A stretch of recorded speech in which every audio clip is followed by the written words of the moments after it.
B-2 spirit bomber दुनिया का ऐसा जहाज है जिसे चाह कर भी कोई मिसाइल तबाह नहीं कर सकता। देखने में बेशक ये एक फुटबॉल फील्ड जितना बड़ा लगता है, लेकिन दुश्मन के रडार पर ये सिर्फ और सिर्फ एक मक्खी जितना नजर आता है। चाहे कितना ही कॉम्प्लेक्स रडार नेटवर्क क्यों न हो, B-2 स्प्रिट बॉम्बर के लिए इसे चकमा देना बाएं हाथ का खेल है।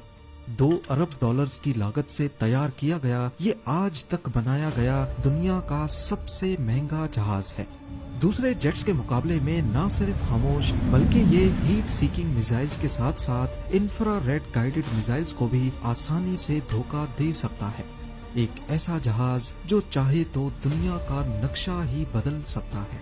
पर सोचने वाली बात यह है कि एक 52 मीटर चौड़ा जहाज आखिर रडार्स पर क्यों डिटेक्ट नहीं होता। इसमें ऐसी कौन सी साइंस है जिसे अमेरिका पिछले 37 ईयर्स से छुपा रहा है। ज़ेम टीवी की वीडियोस में एक बार फिर से खुशामदीद।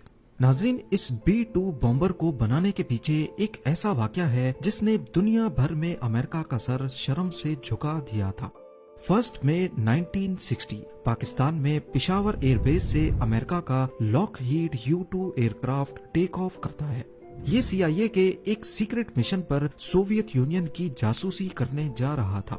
ये कोल्ड वॉर का दौर था जब अमेरिका और सोवियत यूनियन दोनों अपनी टेक्नोलॉजी के जरिए एक दूसरे को नीचा दिखाने की कोशिश कर रहे थे।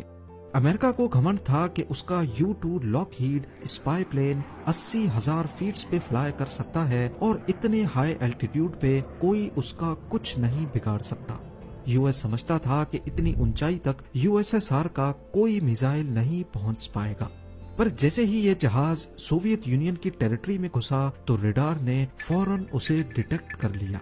पहले तो उन्होंने कई फाइटर जेट्स भेजे और कई मिसाइल्स लॉन्च किए, लेकिन वाकई इतनी ऊंचाई पर हिट करना उनके बस में नहीं था।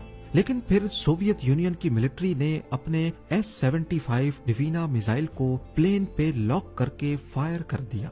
इस मिसाइल के बारे में अमेरिका को भी पता था, लेकिन उनका ख्याल था कि सोवियत का S-75 भी इतनी ऊंचाई तक नहीं पहुंच सकेगा।